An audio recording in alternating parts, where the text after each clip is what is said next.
खासदार प्रतापराव जाधव यांच्या हस्ते 8 लाख किमतीच्या सभामंडपाचे भूमिपूजन पार. राणा गजानन पवार ग्रामपंचायत सदस्य हनुमान संस्थान अध्यक्ष अन्वी आज दिनांक 7 मार्च 2024 रोजी अन्वी तालुका चिखली जिल्हा बुलढाणा येथे माननीय खासदार प्रतापराव जाधव यांच्या निधीतून मंजूर रुपये 8 लाख किमतीचा सभामंडपाचे आज समस्त गावकरी मंडळी अन्वी यांच्या उपस्थितीत भूमिपूजन सोहळा पार पडला. माननीय खासदार प्रतापराव जाधव यांनी आपल्या सशर्त प्रयत्नातून अन्वी गावातील हनुमान संस्थांच्या प्रांगणातील खाली जागेवर रुपये 8 लाख किमतीचा भव्य असा सभामंडप मंजूर केलाय आणि या माध्यमातून पुन्हा एकदा खासदार साहेबांनी बुलढाणा जिल्ह्यातील 1300 गावातील प्रत्येक गावाला फुल न फुलाची पाकळी मिळाली पाहिजे या सकारात्मक हेतूने अन्वी सारख्या छोट्याशा गावाला सुद्धा निधी उपलब्ध करून दिलाय. त्याबद्दल अन्वी गावातील सर्वच गावकरी मंडळींनी खासदार साहेबांबद्दल कृतज्ञता व्यक्त केली आहे आणि भविष्यात सुद्धा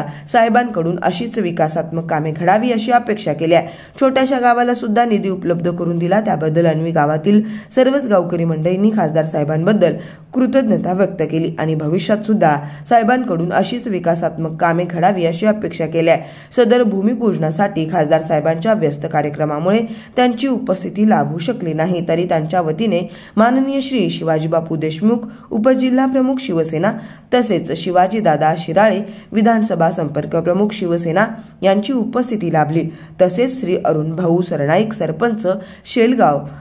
आणि अन्वी ग्रामपंचायत, श्री गजानन भाऊ पवार ग्रामपंचायत सदस्य तथा अध्यक्ष हनुमान संस्था अन्वी, श्री विजूभाऊ पवार उपाध्यक्ष, श्री दत्तात्रय पवार सदस्य सहकारी सेवा सोसायटी पेठ, नितीन घेवंदे उपसरपंच तसेच गावातील प्रतिष्ठित व्यक्ती व संपूर्ण हनुमान संस्था विश्वस्त मंडळी या कार्यक्रमाला आवर्जून उपस्थित होते. त्यामध्ये विष्णू महाराज पवार, गोकुळ सिंह पवार, ज्ञानेश्वर पवार, रमेश पवार, परशुराम पवार, नाना पवार, अनिल पाटील, रामदास पवार, रामेश्वर ठेंग,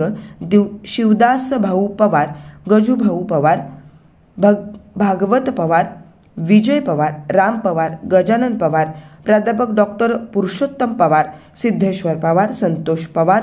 पवन खेडकर, स्वप्नील पवार, राजेश पवार इत्यादी मंडळींची उपस्थिती लाभली.